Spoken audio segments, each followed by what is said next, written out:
ஓம் ஸ்ரீ வன்னி மரத்தடி விநாயகர் திருவடியே சரணம்.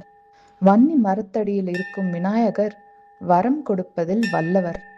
ஒவ்வொரு மாதமும் தசமி திதியில் விளக்கேற்றி வழிபடுவது நல்லது. அதிலும் விஜயதசமி அன்று வழிபடுவது மிகவும் சிறப்பு. அருகம்புல், வன்னி இலை வைத்து விநாயகரை வழிபட்ட பின் வன்னி மரத்தை 3 முறை வலம் வர வேண்டும்.